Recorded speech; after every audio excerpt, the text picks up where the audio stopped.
Hello বন্ধুরা, আমি জয়দেব চলে এসেছি আপনাদের মাঝে নতুন একটি ভিডিও নিয়ে। আজকে আমি আপনাদেরকে দেখাবো কিভাবে ইন্টারনেট সংযোগ ছাড়া গুগল ম্যাপস ইউজ করবেন এবং সেই সুবিধাটি দিচ্ছে স্বয়ং গুগল নিজেই। আমরা অনেক সময় গ্রামের বাড়িতে ঘুরতে যাই অথবা দুর্গম কোনো এলাকায় ঘুরতে যাই, সেখানে গিয়ে আমাদের ইন্টারনেট সংযোগ থাকে না এবং সেই সময় আমরা নানা বিপদের সম্মুখীন হয়ে থাকি। আজকে আমি আপনাদেরকে দেখাবো কিভাবে গুগল ম্যাপস ডাউনলোড করে ইন্টারনেট ছাড়াই আপনি সেটি ইউজ করতে পারবেন। সো চলুন আমরা দেখে আসি কিভাবে এটি ডাউনলোড করব এবং কোন প্রসেসে ইউজ করব।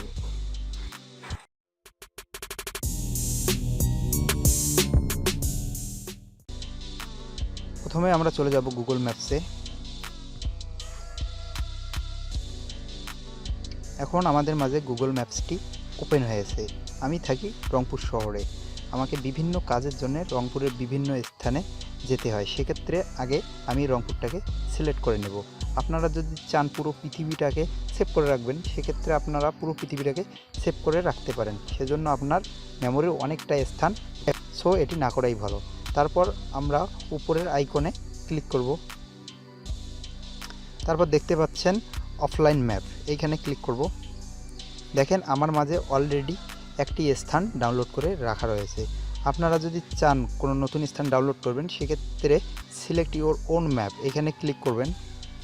তারপর আপনি আপনার প্রয়োজন মতো স্থানটিকে জুম ইন এবং জুম আউট করে সিলেক্ট করে নেবেন। তারপর ডাউনলোডে ক্লিক করবেন। দেখেন আমার মাঝে ডাউনলোড শুরু হয়ে গেছে। এবার ধরেন আমি যাব কক্সবাজারে, সেক্ষেত্রে আগে আপনাকে কক্সবাজারটা সিলেক্ট করে নিতে হবে।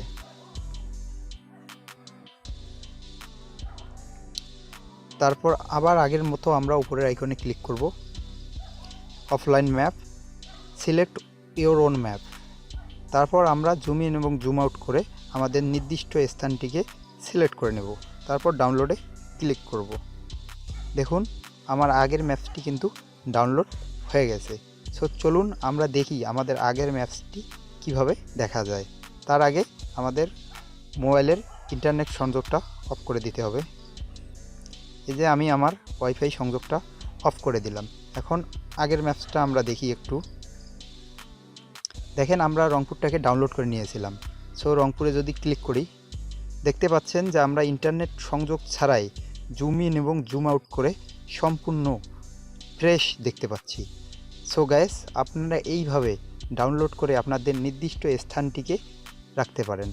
এতে করে আপনার ইন্টারনেট সংযোগ না থাকলেও আপনি পরবর্তীতে আপনার ওই এরিয়াটাকে দেখতে পারবেন। ভিডিওটি যদি আপনাদের মাঝে ভালো লেগে থাকে তাহলে টাইমলাইনে শেয়ার করে রাখবেন, কারণ পরবর্তীতে আমার এই ভিডিওটি আপনার একটি কাজে লাগতে পারে। ধন্যবাদ সকলকে, ভালো থাকবেন সকলে।